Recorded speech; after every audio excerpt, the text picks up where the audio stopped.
بسم اللہ الرحمن الرحیم۔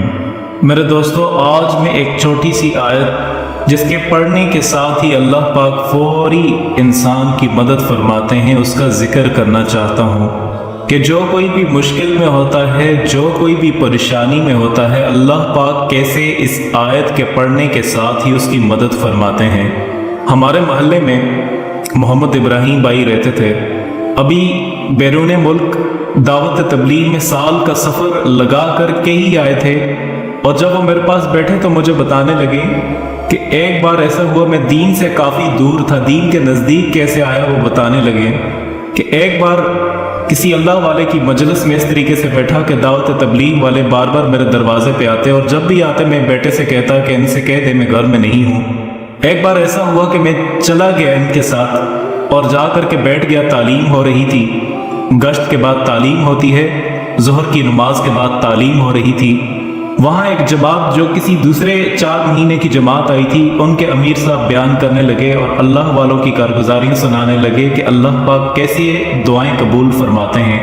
جب وہ مختلف دعائیں قبول کرنے کے واقعات سنانے لگے تو میں ان کے پاس بیٹھا، میں نے کہا کہ آج کل کہاں ایسی دعائیں قبول ہوتی ہیں بزرگوں؟ آپ کیوں ایسی باتیں بتانا چاہتے ہیں نوجوانوں کو؟ کیوں نوجوان نسل کو خراب کر رہے ہیں؟ آج کل کہاں دعائیں قبول ہوتی ہیں؟ تو ان بزرگوں نے کہا، دیکھو بیٹا، یاد رکھنا میری بات کو کہ جب کبھی بھی مشکل میں پڑ جاؤ تو فوراً حسبنا اللہ و نعم الوکیل کا ذکر کرنا، پھر دیکھنا اللہ پاک کیسے مدد فرماتے ہیں۔ میں اس وقت مذاق اڑا کے چلا گیا۔ ہوا یوں کہ سن 2011 جون میں، ان دنوں میں راولپنڈی میں بہت سخت ترین گرمی پڑ رہی تھی، کافی شدت تھی، تو بچوں نے کہا کہ ابو جان نیلم ویلی چلتے ہیں کشمیر میں۔ وہاں میں پہلے بھی ہو کر کے آیا تھا، دوبارہ راتوں رات پروگرام بنایا، میرے پاس TZ گاڑی تھی، فوراً گاڑی نکالی اور ہم گھر سے فیملی کے ساتھ نیلم ویلی جانے کا ارادہ کر لیا۔ جب نیلم ویلی 8 مقام کی پاس پہنچے تو شدید بارشیں، وہاں پر شدید بارشیں ہو رہی تھیں اور جگہ جگہ لینڈ سلائیڈنگ ہو رہی تھی، کافی مٹی اور کیچڑ سڑک پہ پڑا ہوا تھا، سڑک مکمل طور پہ بند تھی، سڑک کا نام و نشان ختم ہو چکا تھا۔ یہ ایسی جگہ تھی یہاں سے کوئی راستہ آگے جانے کے لیے تھا ہی نہیں، مجبوراً گاڑی ایک جگہ پہ روک دی، نیچے اتار لی اور جائزہ لینے لگا کہ کس طرح یہاں سے گاڑی آگے گزار دی جائے۔ جب کوئی ترکیب نہ سوچی، کافی دیر کھڑا رہا، میں گاڑی پہ چڑھ کے گاڑی کو سٹارٹ کیا اور گاڑی کو تھوڑا سا آگے لے گیا۔ اب ایسی جگہ پھنس گئی مٹی میں جہاں سے چاروں ٹائر اس کے گھومنا شروع ہوئے اور اس سے جو کیچڑ اٹھتا وہ سارے کا سارا گاڑی پہ پڑنا شروع ہو گیا۔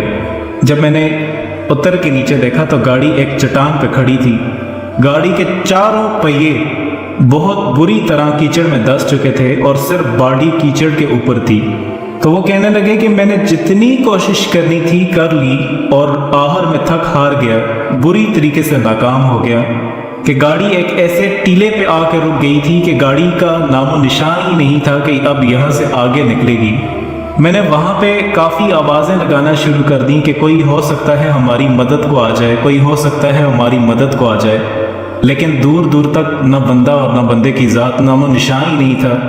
اوپر سے شام سر پہ آ چکی تھی۔ وہ کہنے لگے کہ ایسے عالم میں نے اپنی آنکھوں سے دیکھا کہ بارش سے مٹی کے بڑے بڑے پیسز اس پہاڑی سے کٹنا شروع ہو جاتے اور آ کے روڈ پہ گرتے۔ میں نے کافی آوازیں لگائیں، جب مدد کو کوئی نہ پہنچا، ہر طرح سے مایوس ہو گیا، تو مجھے ان بزرگ کی وہ بات یاد آئی جو انہوں نے مجھے محفل میں کی تھی۔ تو یقین مانے میں نے اپنی آنکھوں کے ساتھ وہ معجزہ دیکھا۔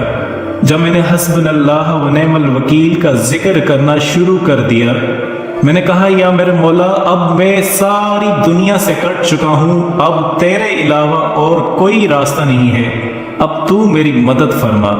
جب اس کا ذکر کرنا شروع کر دیا تو دیکھتے ہی دیکھتے جس گاڑی میری جس چٹان پہ تھی، اللہ کے حکم سے وہ ایک دم سے آواز آئی اور وہ پھٹی، مٹی نے خود راستہ بنا لیا، چاروں ٹائر زمین پر لگے، میں گاڑی میں بیٹھا، وہاں سے گاڑی چلانا شروع کر دی۔ یقین مانیں کہ گاڑی ایسے چل رہی تھی جیسے پکے روڈ پر بھی نہیں چلتی۔ تو میرے دوستوں، میری بہنوں اور میرے بھائیوں، یہ بات بتانے کا مقصد صرف یہ ہے کہ جب انسان پریشانی، مشکلات کے بور میں پھنس جاتا ہے، ہر طرف نظریں دہراتا ہے، ہر طرف سے انسان جب مایوس ہو جاتا ہے، پھر کوئی نہیں ہوتا اس کے سوا جو آپ کو مشکلات میں سے نکالے۔ آپ میرے دوستوں یہ واقعہ جہاں تک ہو سکے بتا دیں، اپنی بہنوں کو بتا دیں، بھائیوں کو بتا دیں کہ کیسے حسبنا اللہ و نعم الوکیل کا ورد کرنا شروع کیا اور پھر اللہ پاک کی مدد کیسے نازل ہوئی۔ پھر اللہ پاک گناہوں کو اس موقع پہ نہیں دیکھتے کہ یہ بہت گناہ گار ہے، یہ دین سے دور ہے، یہ دین کے نزدیک ہے، اللہ پاک یہ نہیں دیکھتے۔ میرے دوستوں، ہم تو محمد رسول اللہ صلی اللہ علیہ وسلم کے امتی ہیں، جس کی امت میں آنے کے لیے نبیوں نے بھی دعائیں مانگی ہیں، اللہ سے دعائیں مانگی گئی ہیں کہ یا اللہ ہمیں بھی امت محمدی میں سے بنا۔ آپ کو ایک بنی اسرائیل کا واقعہ سنانا چاہتا ہوں۔ بنی اسرائیل میں موسیٰ علیہ السلام کے زمانے میں ایک نوجوان تھا جو بہت ہی سرکش تھا، اپنے نفس پر ظلم کرنے والا تھا۔ اس کو موت آ گئی ویرانے میں، شہر کے دروازے کے قریب۔ اب ہوا کیا تھا کہ شہر والوں نے اسے شہر سے نکال دیا تھا کہ تم اتنے گناہ گار ہو، تمہاری وجہ سے کہیں ہم پر اللہ کا عذاب نہ آ جائے۔ اس کو شہر سے دکے دے کے نکال دیا تھا۔ اب وہ ویرانے میں تھا، ویرانے میں نہ اس کا کوئی کھانا، نہ کوئی پینا، نہ کوئی ہمدم، نہ غم گسار۔ سردی کا موسم تھا اور وہ بیمار ہو گیا اور دعا دینے والا بھی کوئی نہیں تھا۔ اب اس کو اپنے اکیلے پن کا احساس ہوا کہ میرا یہاں کوئی نہیں۔ جب انسان اکیلا ہوتا ہے تو اللہ کی طرف فوراً متوجہ ہو جاتا ہے، چنانچہ اس کی وفات ہو گئی۔ اللہ تعالیٰ نے موسیٰ علیہ السلام کی طرف وحی نازل فرمائی، میرے اولیاء میں سے ایک ولی کو موت آ گئی ہے، آپ وہاں جائیے، اس کو نہلائیے اور اس کے جنازہ کی نماز پڑھیے اور اعلان کر دیجئے جس کے گناہ بہت زیادہ ہوں وہ اگر اس کے جنازے میں حاضر ہو جائے گا، میں اس کے بھی گناہوں کو معاف فرما دوں گا۔ جب بنی اسرائیل میں موسیٰ علیہ السلام نے یہ اعلان کیا تو کہتے ہیں کہ لوگ اپنے گھروں میں سے فوراً نکل آئے، سارے کے سارے وہاں پہنچے اور فرمایا اللہ تعالیٰ نے، اور پھر اس کو آپ بلند کیجئے تاکہ میں بہترین ٹھکانہ عطا فرماؤں۔ موسیٰ علیہ السلام نے اعلان کر دیا بنی اسرائیل میں، بہت لوگوں کا مجمع لگ گیا، بہت سارے لوگ اکٹھے ہو گئے۔ جب لوگ وہاں پہنچے تو لوگوں نے اس بندے کو پہچان لیا اور کہنے لگے، یا نبی اللہ، اے اللہ کے نبی، ھذا ھو الفاسق، یہ تو وہ فاسق ہے جس کو ہم نے بستی سے نکال لیا تھا۔ حضرت موسیٰ علیہ السلام کی وہ بھی اس بات پہ بڑے حیران، بڑے تعجب، ہاں یہ تو وہی باغی ہے، وہی نوجوان ہے جو گناہوں کے بغیر رہتا ہی نہیں تھا۔ اس کے بارے میں اللہ پاک نے یہ وحی نازل فرمائی۔ اللہ رب العزت نے موسیٰ علیہ السلام کی طرف وحی نازل فرمائی اور فرمایا، صحیح کہہ رہے ہیں یہ لوگ اور یہ اس کے گواہ ہیں، مگر جب اس بندے کو اس ویرانے کے اندر وفات آئی، اس نے اپنے دائیں دیکھا اور اپنے بائیں دیکھا، اس کو کوئی دوست نظر نہیں آیا، کوئی اپنا قریبی نظر نہیں آیا، اکیلا تھا۔ اس نے اپنے نفس کو بہت باریک پایا، اکیلا پایا، اپنے آپ کو ذلیل پایا، اپنے آپ کو ٹوٹا ہوا پایا۔